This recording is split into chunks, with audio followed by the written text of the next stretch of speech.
نے جواب دے دیا، اتنی تھکن تھی، میں ایک درخت کے نیچے گٹھڑی کو رکھ کر لیٹ گیا اور بہت گہری نیند سو گیا۔ جب سو کے اٹھا تو میں نے کہا کہ چلو میں شہر جاتا ہوں، تو میں نے راستے میں ایک بندے کو آتے ہوئے دیکھا۔ میں نے اس بندے کو سلام کر کے پوچھا کہ سناؤ امام احمد بن حنبل کا کیا حال ہے؟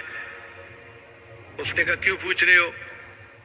میں نے کہا میں اتنا دور سے سفر کر کے ان سے علم حاصل کرنے کے لیے آیا ہوں۔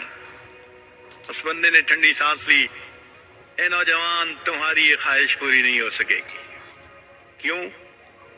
اس نے کہا کہ حاکم وقت امام احمد بن حنبل سے کسی وجہ سے ناراض ہو گیا ہے، اس نے ان کو گھر میں نظر بند کر دیا ہے، نہ کوئی بندہ ان سے مل سکتا ہے نہ وہ کسی بندے سے مل سکتے ہیں، تم تو علم حاصل نہیں کر سکو گے۔ کہتے ہیں کہ یہ خبر بجلی بن کے گری میرے دل پر، مگر میں چلتا رہا حتیٰ کہ شہر پہنچ کے ایک سرائے کے اندر میں نے کمرہ کرائے پر لے لیا اور میں وہاں رات کو لیٹ گیا۔ اگلے دن اٹھا تو میں نے سوچا اتنا بڑا شہر ہے، آخر کہیں تو حدیث کا درس ہوتا ہوگا۔ تو مجھے پتہ چلا کہ عصر کی نماز کے بعد ایک محدث تھے جو استاد المحدثین تھے، یحییٰ ابن معین رحمۃ اللہ علیہ، جو جرح اور تعدیل کے امام کہے جاتے ہیں، وہ حدیث کا درس دیتے تھے۔ میں عصر کے بعد وہاں پہنچ گیا، انہوں نے ایک حدیث مبارکہ پڑھائی، پھر بتایا، پھر اس کے بعد کوسچن آنسر کی نشست شروع ہوئی۔ تو لوگوں نے ان سے روات کے بارے میں سوال پوچھنے شروع کر دیے، فلاں راوی کے بارے میں آپ کیا کہتے ہیں، فلاں راوی کے بارے میں۔ تو کہنے لگے کہ یحییٰ بن معین رحمۃ اللہ علیہ وہ جواب دینے لگے۔ تو میں اٹھا اور میں نے اٹھ کر کہا کہ جی آپ ہشام بن عمار کے بارے میں کیا کہتے ہیں؟ ان کا وہ چادر والے؟ میں نے کہا ہاں۔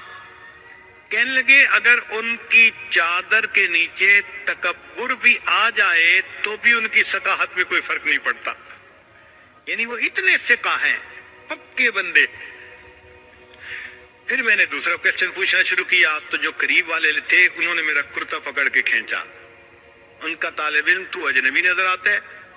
یہاں کی مجلس کا یہ دستور ہے کہ ہر بندہ ایک مجلس میں ایک کوسچن پوچھ سکتا ہے، سارے کوسچن ایک ہی پوچھے گا تو باقیوں کی باری کیسے آئے گی؟ بیٹھ جاؤ۔ کہنے لگے جب انہوں نے کہا بیٹھ جاؤ تو میں نے، مسکین چہرہ تو تھا ہی صحیح، ان کی منت سماجت شروع کر دی، میں نوارد ہوں، مجھے پتہ نہیں تھا، میں نے اصل کوسچن تو اب پوچھنا تھا، میں یہ کوسچن پہلے پوچھتا۔ لوگوں نے میری فریاد کو دیکھا تو ان کو ترس آ گیا، وہ کہنے لگے اچھا ایک کوسچن اور پوچھ سکتے ہو۔ کہتے ہیں کہ میں نے یحییٰ بن معین رحمۃ اللہ علیہ سے ایک کوسچن اور پوچھتا، اور وہ کوسچن کیا تھا؟ میں نے پوچھا کہ مجھے امام احمد بن حنبل کے بارے میں آپ بتائیے کہ آپ کیا کہتے ہیں۔ میرے سوال کو سن کر یحییٰ بن معین رحمۃ اللہ علیہ نے سر کو جھکا لیا، مجمع پہ سناٹا چھا گیا، پن ڈراپ سائلنس۔ لوگ حیران تھے کہ اس بندے نے ایسا کوسچن پوچھ لیا، اس کو نہیں پتا کہ حاکم وقت کے عتاب میں ہے وہ۔ تھوڑی دیر خاموشی رہی، بالآخر یحییٰ بن معین رحمۃ اللہ نے سر اٹھایا، ٹھنڈی سانس لی اور کہا کہ امام احمد بن حنبل امام المسلمین ہے۔ جب انہوں نے یہ الفاظ کہے کہ احمد بن حنبل امام المسلمین ہے تو میں نے دل میں اور پکا ارادہ کر لیا کہ میں نے ان سے حدیث پڑھنی ہے۔ جب درس ختم ہوا تو میں نے قریب کے ایک آدمی کو کہا کہ مجھے امام احمد بن حنبل کا گھر دکھا دیجئے۔ اس نے کہا بھائی نہیں، پولیس کو پتہ چل گیا تمہیں بھی سزا ملے گی، مجھے بھی ملے گی۔ پھر میں نے اس کو کہا کہ بھائی ایسے کرو کہ مجھے ساتھ لے چلو اور امام احمد بن حنبل رحمۃ اللہ علیہ کے دروازے سے گزرتے ہوئے تم آنکھ کے اشارے سے بتا دینا کہ یہ گھر ہے، پھر میں جانوں میرا کام جانے۔ اس نے کہا چلو اتنا میں کر دیتا ہوں۔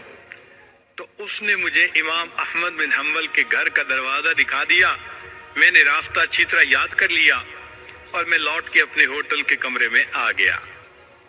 اب میں رات بھر سوچتا رہا کہ امام احمد بن حنبل سے میں علم حاصل کیسے کر سکتا ہوں، مجھے چین نہیں آتا تھا، میرا دل سکون میں نہیں تھا، میں کیسے ان سے علم حاصل نہ کروں، مجھے ہر قیمت پہ علم حاصل کرنا ہے۔ کہنے لگے جب صبح اٹھا تو میرے ذہن میں ایک خیال آیا، میں نے کیا کیا، اپنے ایک گھٹنے کو کپڑے سے باندھ لیا، یعنی جیسے کوئی وونڈ ہوتا ہے تو میں نے اس کے اوپر کپڑا باندھ دیا اور ایک لاٹھی پکڑ لی اور ایک کشکول بھی ہاتھ میں لے لیا اور باہر نکل کے میں نے بھیک مانگنی شروع کر دی۔ اس زمانے میں جو سائل بھیک مانگتا تھا وہ چیزیں نہیں مانگتا تھا، صرف ہاتھ پھیلا کر اتنا کہتا تھا اجرکم علی اللہ، اور اجرکم علی اللہ کہنے پر لوگ سمجھ جاتے تھے کہ اس کو ضرورت ہے، کچھ دے دیتے تھے کچھ نہیں دیتے تھے۔ کہنے لگے کہ میں شہر کی گلیوں میں بھیک مانگتا رہا، کچھ لوگ مجھے سوالیہ نظروں سے دیکھتے کہ چہرے سے تو یہ نوجوان نظر آتا ہے، کیوں بھیک مانگ رہا ہے، اور کچھ ترس کھا کے کچھ دے دیتے۔ میرے لیے بھی یہ ایک عجیب ایمبیرسمنٹ والی کنڈیشن تھی کہ میں بھیک مانگ رہا تھا لوگوں سے اور ان کی طرح طرح کی نظریں میں برداشت کر رہا تھا۔ مگر میں ایسے وقت میں امام احمد بن حنبل رحمۃ اللہ کے دروازے پر گیا کہ جب لوگوں کی چلت پھرت ذرا کم تھی، جیسے دوپہر کے بعد قیلولہ کا وقت ہوتا ہے، لوگ سو جاتے ہیں۔ اس وقت پہنچ کر میں نے بڑے درد سے یہی آواز لگائی، اجرکم علی اللہ، اجرکم علی اللہ۔ میری آواز سن کر امام احمد بن حنبل رحمۃ اللہ علیہ نے بھی سوچا کوئی بڑا ہی محتاج ہے جو میرے دروازے پہ آیا ہے۔ امام صاحب نے دروازہ کھولا، ان کے ہاتھ میں ایک سکہ تھا جو وہ مجھے دینا چاہتے تھے۔ جب وہ سکہ مجھے دینے لگے اس وقت میں نے کہا حضرت میں مال کا فقیر نہیں، میں علم کا طلبگار، میں سنتوں کو جمع کرنے والا ہوں، اتنا لمبا سفر کر کے میں یہاں پہنچا ہوں، مجھے آپ سے علم حاصل کرنا ہے۔ امام صاحب نے کہا میں پڑھا نہیں سکتا، تم میرے گھر آ نہیں سکتے۔ میں نے کہا حضرت میں سارا دن بھیک مانگتا رہوں گا کہ لوگ مجھے بھکاری سمجھے، مگر اس وقت میں آپ کے دروازے پر آ کر صدا لگاؤں گا، آپ یہی سکہ لے کر دروازہ کھول دینا، اگر کوئی بندہ موجود ہو تو سکہ دے کے چلے جانا، اور اگر بندہ موجود نہ ہو تو کچھ احادیث مجھے سنا دینا۔ امام صاحب اس پہ تیار ہو گئے، کہتے ہیں پورا سال میں بغداد میں بھیک مانگتا تھا، اور پھر ایک وقت میں استاد کے پاس پہنچ کے وہ کبھی چند حدیثیں سنا دیتے اور میں ان کو سنتے ہی یاد کر لیتا تھا۔ اس طرح میں نے ایک سال امام احمد بن حنبل رحمۃ اللہ علیہ سے علم حاصل کیا۔